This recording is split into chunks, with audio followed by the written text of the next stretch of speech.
My name is Johnny Griffin. I'm a sports writer and editor for a weekly newspaper. The markets that I've been blessed to work in are very similar in size and social makeup of Waller. My family has lived in southern Waller County since 1862. I am very familiar with the strong traditions and proud heritage of the Waller Bulldogs. But there is nothing I could ever write in a sports page that's as important as the message that you've been hearing yesterday and today. You see, there's no such thing as a drunk driving accident. Someone at some time makes a conscious decision to drink alcohol knowing full well they're going to operate a motor vehicle. The time to make that decision is today. You will not come to the proper conclusion under the influence of alcohol. Many times there's someone there that could and should prevent drunk driving. If one of your friends is drinking, take the keys. If that fails, call a parent. If that fails, call the police. A stern measure? Absolutely. You've already heard Agent Cornelius tell you the serious implications of youth and alcohol. Minor in possession, public intoxication, possibly even driving while intoxicating charge. Those are all serious offenses for youth. But they are not intoxication manslaughter. And most important, no one is dead yet. A phrase that I've grown tired of hearing is don't drink and drive. It's a valid enough statement, but it's become a cliche. We hear it, we say it, but nobody stops to think about what it really means. I'm going to introduce you in just a moment to someone that's going to tell you just exactly what it really means. But I'd like to leave you with this thought. Forget that phrase, don't drink and drive. And remember, don't drink and die. And please, don't kill someone else. I'd like to introduce you to my son, Michael Griffin.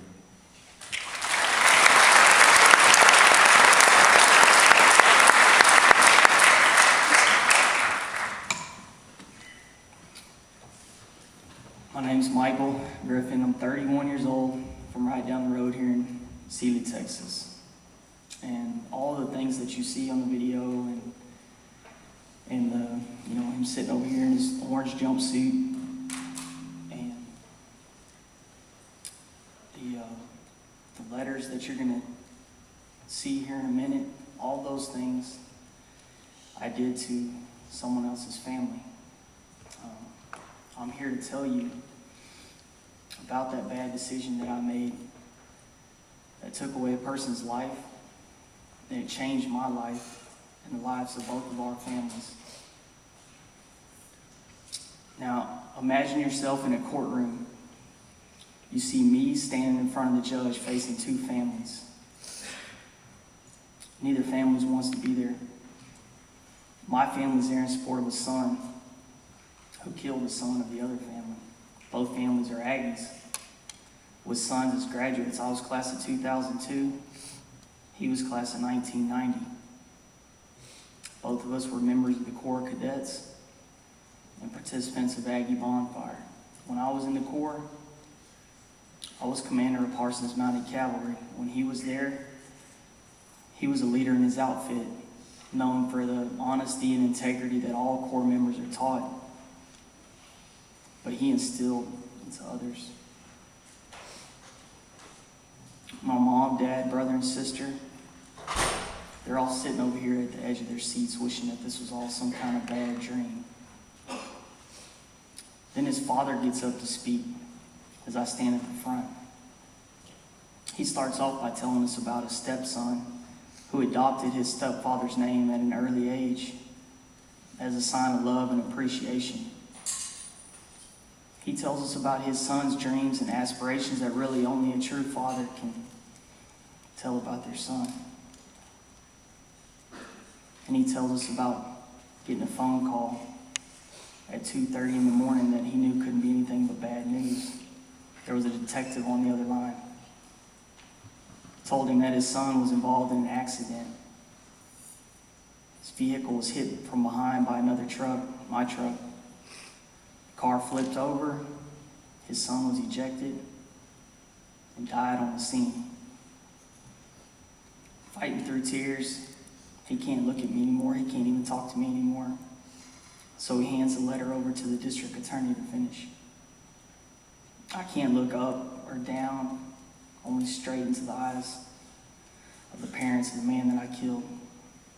I can't help wondering what could be going through my own parents' minds at the moment. Probably shame, disappointment. Then his mother gets up to speak, with small tears in her eyes. She's got a paper in her hand, but she doesn't need it. Her thoughts and memories, they don't need any help, only support. She tells us about her son. He's always ahead of the game, trying to take care of the family. He loves his mother like only he can. Her eyes never leave mine as she explains to me how precious the life was that I took that night. She tells us about his passion for the Corps and the friendships that he made while he was in school. He made friends everywhere he went. That's just the kind of person he was. As she looks at me, all I can do is try to show her that remorse that seems to have taken away my heart and left it empty. How do you show someone that you would do anything in the world to bring back their son? You can't. See, I remember the night of the accident, waking up to the jolt of my steering wheel and to the panic and the feeling of uncertainty. At that moment, you remember feeling tired, but you don't remember falling asleep. You see, I'd gone to watch my sister and her band play an hour and a half earlier that night in my hometown in Sealy. I saw friends from high school, family friends who used to watch me play football, friends from college that came from out of town, my boss, who also came to see my sister play and listen to all these beautiful songs. At about 12:45, I decided to make my trip to College Station so that I could see the Aggies play their opening football game the next day.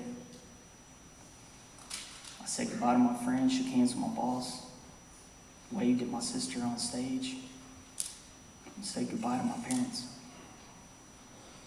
Later on that night, I was informed by a detective that I'd taken another person's life. Now, I can't explain to you the feeling that I had standing next to that police car when he told me that there was a fatality involved. But I can definitely tell you it's the lowest point in my life. How does it feel to kill somebody? The worst feeling you can possibly imagine. Take guilt on top of fear, with disappointment followed by shame, put in condemnation, with no redemption. 6 months later, with my blood alcohol level coming in at 0.17, which is twice the legal limit, I was charged with intoxication manslaughter. Now let me take you back into the courtroom. I'm still standing there listening to a mother talk about her son that didn't know it, but he was the #1 financial manager in the United States for his company. He had a girlfriend that everyone loved and adored, and they were thinking about getting married. His mother finishes the most amazing speech that I'd ever heard in my entire life. And the only thing that I want to do for her is to cry. To show her that I see that love in her eyes for the loss of her son. But my eyes were dry and my heart wanted to die. Because you see, the family on the right, they remember all those good things about their son that they won't ever again be able to experience, only through memories. They remember his laugh, the fun he and his sister used to have, and the thoughtfulness that he had for his parents, while my family, on the other hand, they feel the wrath and disappointment belonging to a good son that made a terrible decision to damage the lives of both of those families. Now please listen to me when I tell you it can happen to anybody. I grew up on a ranch right outside of Sealy, not far from here. I was number 9 in my class while playing football, basketball, baseball, tennis, you name it, and I played it. I was the 25th member of my family for my grandma to put a diamond in our Aggie ring. 25 people. That's a proud tradition, one that I disgraced. I was an all-state free safety for a football team that won state all 4 years I was in high school. We were 63-1. We didn't know how to lose.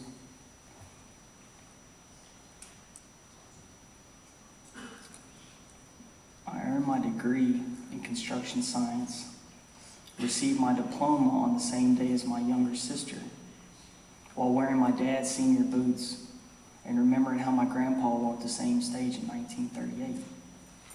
But guess what? I also decided to drink and drive, which takes all those accomplishments and washes them down the drain. My one bad decision wiped the slate empty of everything that I'd done in the past. Because you see, I had a good job right out of college, the great family for support, and I did one of the dumbest things you should possibly do. See, I thought you should always work hard so you could play harder. I worked for my dad, welded for him throughout high school, rode some horses for people, worked at the feed store, so that I could go out and drink beer after hard-fought football games. I would come home late to wake up early, show everybody that I was fine while doing work around the house.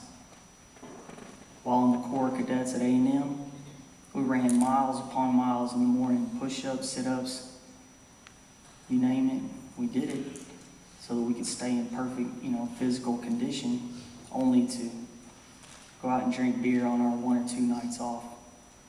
I worked 40 hours a week most weeks while going to school, being in the Corps and the Cav, so that on those 1 or 2 nights off, I'd go out and cut loose and have fun, right? I was always thought to be calm and cool, rarely showing signs of intoxication, while trying to be responsible. There's no such thing. Do you see now that I'm out of prison? I get to appreciate all the things that I didn't have when I was in there.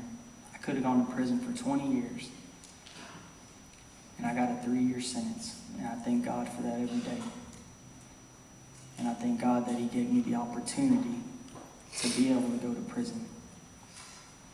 Right now, I get to rope steers with my dad on the weekends. I get to go play with my nieces and nephews and do things that an uncle's supposed to do that you can't do whenever you're in prison. I get to go watch my sister and her band play and go tell her how great she did afterwards. I get to I just got married in December, and I can't tell y'all how happy that makes me feel and how beautiful my wife is and just how great my life is in general, right? But here I am, 31 years old. I've got this great life. Everything's going great for me. That same thing was happening to Mr. Watts, the guy that I killed. He was 33 years old, fixing to get married. Imagine what would happen if I was to get killed tomorrow in a drunk driving accident. That same exact stuff would happen to my family that I did to someone else's family. Imagine how his mom feels. We just had Mother's Day the other day. I get to see my mom on Mother's Day. I got to go, we went to Lukenbach to watch my sister play. I got to spend the day with my mom. What's his mom supposed to do on Mother's Day? All she can do is wish that he could be there to wipe those tears out of her eyes on Mother's Day for missing her son. You see, I know that I'm going to have to answer for this life that I'm responsible for taking. And I have my faith in God that He looks at both the good and the bad, and that ultimately I'm forgiven. But will I ever be able to forgive myself? I don't know. If you get anything from what I tell you here today, I hope it's a thought of looking into a mother's eyes and feeling like you just lost your soul. I hope you see the benefits of having a good family and the nonsense involved with alcohol. As you see, I could have been severely hurt. I could be missing an arm or leg or an eye. I was lucky to be able to go to prison. I'm lucky to be up here to be able to give this speech. I'm just lucky in general. But because I decided to get my truck after I'd been drinking on August 30th of 2003, 15 days after I graduated from college, Mr. John David Watts of Roanoke, Texas, 33 years old, fixing to be married, the mother and a sister, and a family that loves him, he wasn't that lucky. And for that, I may never be able to forgive myself. You want that same burden on your shoulders? I don't think you do. So just be smart. Don't kill somebody through bad decisions. Thanks.